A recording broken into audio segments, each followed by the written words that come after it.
Сонсогч танд хүргэх найдварын урам зоригийн үгс. Өнөөдөр бүгдээрээ өөрсдийнхөө сүнслэг болон зан чанарын өсөлтийнхөө төлөө хамтдаа залбирцгаая. Хүн бүр өөрсдийнхөө амьдралын талбар бүрт өсөлт төлөвшөл хэрэгтэй байгааг анзаардаг.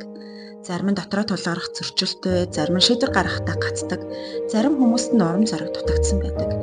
Гэвч төлөвшөл бол хүний өөрийн хүчин чармайлтаар ирдэггүй, харин ариун сүнснээс ирдэг юм. Библиэд хэлэхдээ харин хайр дотор үннийг ярьж тэргүүн болох түүнүүд Христэд бүх талаар өсөх болно гэж хэлсэн байдаг. Энэ төлөвшил нь Христ рүү улам морьтох үйл явц гэдгийг бүгдээрээ санах хэрэгтэй. Тиймээс өнөөдрийн залбирал таны зүрхэнд ариун сүнсний ажлыг хүчтэйгээр эхлүүлэх төлбөр байж чадна гэдэгт итгэлтэй байна. Хамтдаа бүгдээрээ залбирцгаая.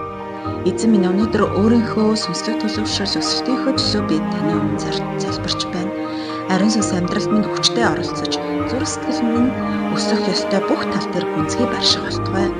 Зан чанар, шийдвэр гаргалт, харилцаа, гэр бүлийн удирдлагын бүх талд таны гэрэл тусаж, хөгжих ёстой зүйлсээ ойлгож, зөвөр өсөх зүрхийг та өгөх болтугай.